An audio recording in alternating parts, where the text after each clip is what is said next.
चलिए दोस्तों, हम लेकर आए हैं आपके लिए एक स्पेशल सीरीज जिसमें हम आपको बताएंगे कि आप बोर्ड का पेपर लीक कैसे कर सकते हैं। आपको पहले ही कैसे पता होगा कि बोर्ड में कौन कौन से क्वेश्चन आने वाले हैं। हम देंगे आपको क्लास 12th के हर सब्जेक्ट का बोर्ड का पेपर लीक करके। हम आपको बताएंगे वे क्वेश्चन जो बोर्ड में हर साल रिपीट किए जा रहे हैं, या बोर्ड में 1 साल छोड़कर या 2 साल छोड़कर रिपीट किए जा रहे हैं। हम लेकर आए हैं एक स्पेशल सीरीज जिसके मैंने 11 पार्ट, छोटे छोटे, बहुत छोटे छोटे पार्ट हैं, 10-10 मिनट के, मैं अपलोड कर दिए हैं। आज मैं लेके आया हूँ 12वां पार्ट फिजिक्स स्पेशल सीरीज का, जिसमें मैं आपको बता रहा हूँ वे क्वेश्चन जो बोर्ड में हर साल रिपीट किए जा रहे हैं। मैं गारंटी के साथ बोल सकता हूँ, अगर आपने मेरे ये सारी वीडियो देख ली तो आप बोर्ड में तहलका मचा देंगे। आपके बोर्ड में बहुत अच्छे नंबर आने वाले हैं फिजिक्स में। तो चलिए स्टार्ट करते हैं। पार्ट 12 क्या है? हाइगेंस की द्वितीयक तरंगिकाओं के सिद्धांत के आधार पर प्रकाश तरंगों के परावर्तन की व्याख्या कीजिए। हाइगेंस की द्वितीयक तरंगिकाओं के सिद्धांत के आधार पर प्रकाश तरंगों के परावर्तन की व्याख्या कीजिए। तो हेडिंग डाल लेंगे हाइगेंस का द्वितीयक तरंगिकाओं का सिद्धांत, ठीक है, यानी सेकेंडरी तरंगिकाओं का सिद्धांत। क्या होगा है, क्या लिखेंगे इसमें? हाइगेंस ने किसी माध्यम में तरंगों के संचरण की व्याख्या करने के लिए एक सिद्धांत प्रतिपादित किया, जिसे हाइगेंस का द्वितीयक तरंगिकाओं का सिद्धांत कहते हैं। इसके लिए हाइगेंस ने निम्न परिकल्पनाएं की। कौन कौन सी परिकल्पनाएं की? नंबर 1, 3 परिकल्पनाएं की थी। ये तीनों की तीनों लिखनी है, कुछ ज्यादा नहीं है, 4 लाइन ना हो रहा है इसमें, और कुछ नहीं है ज्यादा।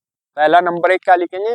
जब किसी माध्यम में स्थित तरंग स्रोत से तरंगे निकलती हैं तो तरंग स्रोत के चारों ओर स्थित माध्यम के कण कंपन करने लगते हैं।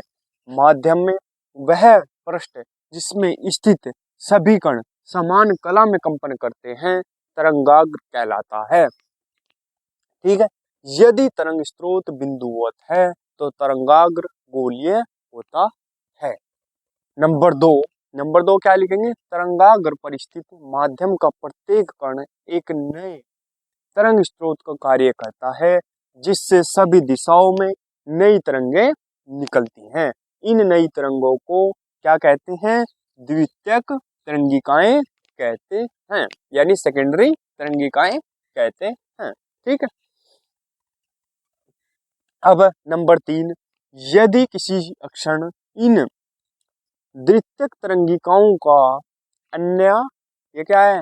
अन्वालोप, एनवालोप अर्थात स्पर्श, उनको स्पर्श करता हुआ पृष्ठ खींचे तो यह एनवालोप उस क्षण तरंगाग्र की नई स्थिति प्रदर्शित करता है, ठीक है। इन्हें लिखने के बाद हम एक हेडिंग डाल लेंगे। आगे 4 लाइना है, एक छोटा सा चित्र है, ठीक है, 4-5 लाइना आगे लिखनी है। हेडिंग क्या डाल लेंगे? हाइगेंस की द्वितीयक तरंगिकाओं के सिद्धांत द्वारा तरंगों के परावर्तन की व्याख्या, ठीक है।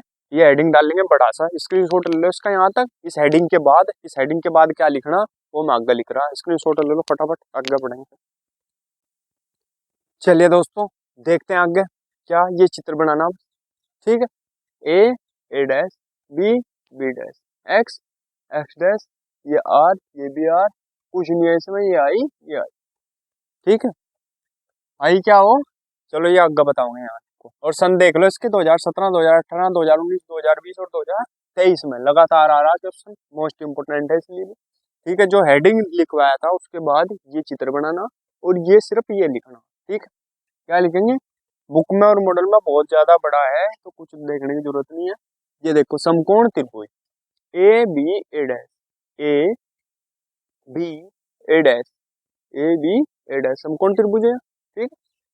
तथा त्रिभुज ए बी डैश और ए डैश, ए बी डैश और ए डैश में, ठीक है, दोनों क्या हुए? ए बी डैश देखो बराबर है बी ए डैश के, ये अलग ही दिख रहा। ए बी डैश कहीं के बराबर है? बी ए डैश के, आपस में दोनों बराबर है, ये ठीक है, अपने आप ही पता लग रहा है कौन सी बात, ठीक है। क्योंकि दोनों दोनों का एक के बराबर है, वी टी के बराबर है, दोनों वी टी के, यानी न्यू न्यू है वैसे यो वी टी के बराबर है, ठीक है। और अब कोण क्या है? कोण ए बी ए डैश, कोण ए बी ए डैश, ये जो कोण है ये काहे में बराबर है, आपस में दोनों बराबर है। किसके, देखो ये कोण और ये कोण किसके बराबर है, इसके, ये कोण आपस में एक दूसरे के बराबर है। क्यों है बराबर, क्योंकि दोनों समकोण है। जब दोनों समकोण है दोनों दोनों क्या होंगे, आपस में बराबर। और ए ए डैश ये क्या होगी, उभयनिष्ठ। ठीक है, ये तो उभयनिष्ठ है, मतलब अलग है। ठीक है, अब देखो अतः है दोनों त्रिभुज ए ए बी ए डैश व A B dash A dash क्या है, सर्वांग समय। ठीक, सर्वांग समय, तो कोण बी ए ए डैश, कोण बी ए ए डैश बराबर कहीं के होगा, कोण B dash A dash A के। ठीक है, तो क्या लिख देंगे, अर्थात जो आपतन कोण आई है वो कहीं के बराबर हो जाएगा, आर के। आपतन कोण आई कहीं के बराबर हो जाएगा, आर के। ठीक है, अब लिख देंगे हम, दो लाइनें लिखनी है, नियम बताने हैं, इसके आधार पर परावर्तन की व्याख्या करनी। ठीक है, क्या लिख देंगे, चित्र से स्पष्ट है। नंबर 1, आपतित किरण, परावर्तित किरण तथा अभिलंब, आपतन आपतन बिंदु पर अभिलंब तीनों एक ही तल में है। यही क्या है, परावर्तन का प्रथम नियम है। ये तो पढ़ते आ रहे हैं हम और 9वीं 10वीं में। नंबर 2 क्या है, आपतित किरणें तथा परावर्तित किरणें पृष्ठ x x dash x x dash पर खींचे गए अभिलंब से बराबर कोण बनाती हैं। अर्थात आपतन कोण आई कहीं के बराबर होगा, परावर्तन कोण आर के। यह है क्या है, परावर्तन का द्वितीय नियम है। स्क्रीनशॉट ले लो, इसका आगे बढ़ेंगे फिर।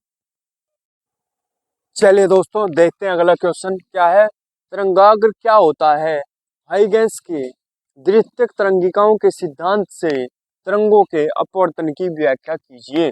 कौन कौन से सन में आया, 2018, 2019, 2020, 2022 और 2023 में। मोस्ट इंपोर्टेंट है हाइगेंस। ठीक है, उसमें क्या था, परावर्तन की व्याख्या, इसमें क्या है, अपवर्तन की व्याख्या। ये अंतर है दोनों में, और लगभग इन दोनों में से एक आता रहता है हर साल। ठीक है, और आपकी जानकारी के लिए बता दूं कि यूपी बोर्ड के कितने सेट बने, 7 सेट, हर साल 7 सेट बने। अगर किसी पे 2023 का पेपर है और उसके पेपर में ये नहीं है, तो वो ये ना सोचे कि ये 2023 में या 2022 में आया हुआ नहीं है, क्योंकि यूपी बोर्ड के कितने सेट बने, 7 सेट, और 7 सेट कहीं नहीं मिलने का आपको, सिर्फ अनसोल्ड में मिलेंगे।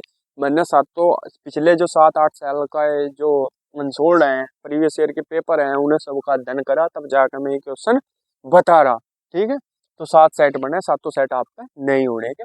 अगर अनसोल्ड लेना, अनसोल्ड ले लो, उसमें पता लग जाएगा। बाकी मैं अनसोल्ड के जो मतलब रिपीटेड क्वेश्चन है मैं सारे करा रहा हूँ, इंपोर्टेंट। ठीक है, तो क्या लिखेंगे इसमें, हेडिंग डालेंगे आंसर में तरंगाग्र। क्या लिखेंगे, वैसे डेफिनेशन होगी पहले, पर यहाँ भी लिख दी जब पूछी हुई है। माध्यम में खींचा गया ऐसा काल्पनिक पृष्ठ जिस पर स्थित प्रत्येक कण कंपन की समान कला में होता है, तरंगाग्र कहलाता है। ठीक है, अब हेडिंग डाल लेंगे, हाइगेंस की द्वितीयक तरंगिकाओं के सिद्धांत द्वारा तरंगों के अपवर्तन की व्याख्या। ये चित्र बना लेंगे, हमें चाप जैसा दिखाना, देखो वहां प्रकार पेटी लेकर नहीं, प्रकार लेकर नहीं बैठना बिल्कुल भी। ये जो चाप लग रहे हैं ना, ये प्रकार के हैं वैसे ही। ठीक है, तो लेकिन हम वहाँ ये नहीं करके मतलब बैठना नहीं ना, वहाँ कोई लेकर बैठेगा एग्जामिनर चेक करेगा जब को, आपको बस सिर्फ दिखाना कि ये हमने ऐसा बना दिया। ठीक है, फटाफट बना के, अगर इसको प्रकार वो लोगे तो बहुत टाइम लग जाएगा, तो उसके चक्कर में नहीं पड़ना, बिल्कुल चित्र बना के और ये 2-3 लाइनें लिख कर कहानी खत्म। ठीक है, क्योंकि टाइम बहुत कम हुआ है, पेपर बड़ा हुआ है, अगर ज्यादा लिखने के चक्कर में रहोगे तो बेकार हो जाएगा मामला। चित्र बनाने में भी कम से कम 5 से 10 मिनट लग जाए, 5 मिनट इसमें लगेंगे, 10 मिनट इसमें लगेंगे, तो पूरा सवाल इसमें ही चला जाएगा, टाइम तो सारा बेकार हो जाएगा। ठीक है, तो क्या लिखेंगे इसमें, हम लिखेंगे, चलिए आगे क्या लिखेंगे, चलिए दोस्तों ये क्या लिखेंगे इसमें, ए बी डैश बराबर V2T। ठीक है, तथा बी ए डैश बराबर V1T, ये इसके बराबर है। ठीक है, अब देखो, माना आपतित तरंगाग्र ए बी तथा अपवर्तित तरंगाग्र ए डैश बी डैश अपवर्तक पृष्ठ एक्स एक्स डैश के साथ क्रमशः कोण आई तथा आर बनाते हैं। ठीक है, तो क्या लिखेंगे, अब समकोण त्रिभुज क्या, A B A dash, A B A dash. ठीक, क्या होगा इसमें, साइन आर, साइन आई बराबर क्या होगा, A B, sorry B A dash upon A A dash, B A dash, B A dash, क्योंकि ये क्या हो, लंब अपॉन कर्ण। ठीक है, अपॉन ए डैश, ठीक है। अब देखो ये क्या करेंगे हम, बराबर क्या आ गया इसके वी ए डैश के, V1 तो क्या आ गया ये V1T अपॉन ए डैश, इसे मान लिया हमने इक्वेशन नंबर 1, ठीक है। क्यों क्यों आ गया, क्योंकि बी ए डैश बराबर क्या है V1T, तो इसकी जगह क्या रख लिया बी ए डैश की V1T अपॉन ए डैश ऐसा का ऐसा ही। अब चलो इसी प्रकार समकोण त्रिभुज A B dash A dash में, ठीक है, क्या करेंगे इसमें भी साइन आर बराबर A B dash upon A dash, क्योंकि ये तो यही रहेगा, बराबर ए बी डैश बराबर क्या है, ए बी डैश बराबर V2T, ठीक है, अपॉन ए डैश, इसे मान लिया हमने इक्वेशन नंबर 2, कुछ नहीं है इसमें, ठीक है। समीकरण 1 को समीकरण 2 से क्या कर दो, भाग कर दो, तो समीकरण 1 ही है और समीकरण 2 ही है, भाग करना। देखो जो ब्रैकेट से इधर है वो क्या है साइन आर, इसमें ब्रैकेट से इधर क्या है साइन आर, सॉरी साइन आई है और ये साइन आर है, ठीक है। तो ऊपर क्या होगा साइन आई और नीचे साइन आर, भाग कर रहे ना 1 को 2 से, ठीक है। तो sine I upon sine R बराबर, अब देखो ब्रैकेट से इधर ये क्या है V1T अपॉन ए डैश, तो सबसे पहले लिख दिया V1T upon A dash upon क्या लिखेंगे बटे upon V2T upon A dash. अब क्या होगा, कर लिया हमने भाग, अब हम क्या करेंगे बाहर के पदों की गुणा और अंदर के पदों की गुणा, तो क्या हो जाएगा sine I upon sine R बराबर V1T, देखो V1T अपॉन ए डैश यानी गुणा ए डैश, ठीक है, V1T गुणा ए डैश अपॉन V2T या ए डैश गुणा V2T, ठीक है।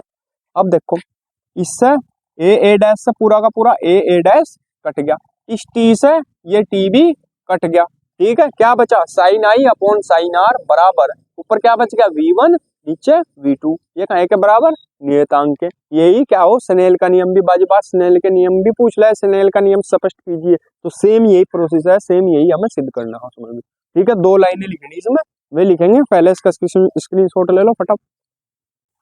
चलिए दोस्तों ये 2 लाइनें लिखनी, क्या यही स्नेल का अपवर्तन का नियम है, स्नेल का अपवर्तन का नियम है, अर्थात यह अपवर्तन का क्या है, कौन सा नियम है, द्वितीय नियम भी है, ठीक है। और चित्र से स्पष्ट है कि आपतित किरण अपवर्तित किरण तथा आपतन बिंदु पर अभिलंब तीनों क्या उनसे तल में हो, एक ही तल में होते हैं, यह अपवर्तन का प्रथम नियम है, तो हमने ये सिद्ध कर दिए, सारा स्क्रीनशॉट ले लेंगे इसका। तो हमने ये पार्ट कंप्लीट कर लिया, अगर वीडियो अच्छी लगी हो तो प्लीज वीडियो को लाइक कीजिए, कमेंट कीजिए और हमारे चैनल को सब्सक्राइब कर लीजिए। मिलते हैं अगले पार्ट में, तब तक के लिए धन्यवाद।